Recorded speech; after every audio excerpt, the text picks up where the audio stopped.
Adjectives to describe Off the Record are immersive, exciting, silly, campy. So Off the Record is one of the programs that we do at Renaissance Theater Company, which is the company that I co-founded. And we do a lot of things. We do a lot of theater and live events, and Off the Record is one of the many things that we do here. The idea of Off the Record came from a desire to create a new space in Orlando's queer nightlife community. And a lot of venues were looking for ideas and parties to fill up their calendar with. And so a friend and I had approached them with this idea that we had come up with that was unlike anything else that had been created, and also gave an opportunity for newcomers. You know, at first it was an experiment. I saw a group that needed a space, and we had just moved into this building that we purchased to make theater in. At first we thought, well, we could try it out for a night. And they came over and did one night of a show, and we knew right away that it was perfect for us and perfect for who the Ren is and the kinds of people that we want in our building. I thought Off the Record wouldn't last a month.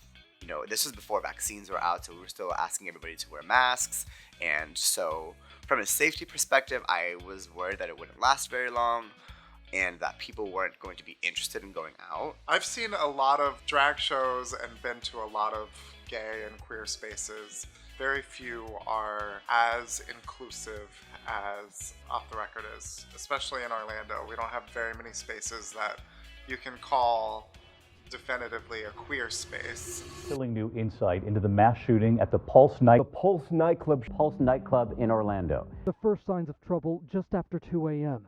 You know, having a good time. We were all like in a great mood. He got shot. I think everybody in Orlando can tell you where they were. They found out about the shooting at Pulse. I was sleeping, and my best friend Jordan is calling me nonstop. And she's like, were you at Pulse tonight? And I was like, no, I'm sleeping.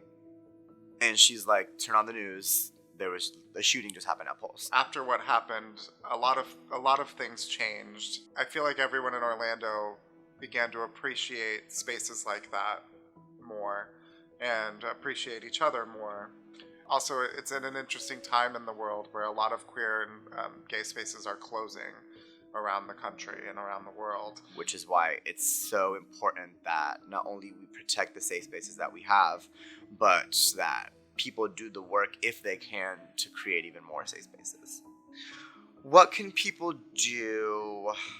Reaching out to venues who potentially don't have their full calendars booked throughout the month, and starting new events, starting new parties, starting new opportunities and platforms for people to perform and be advocates. Reaching out to local organizations such as Central Orlando in terms of how you can get connected with creating spaces at venues or things like that. Those are some of the things that I did. And I'm sure that there's a world of things that people can do by just being creative and brainstorming.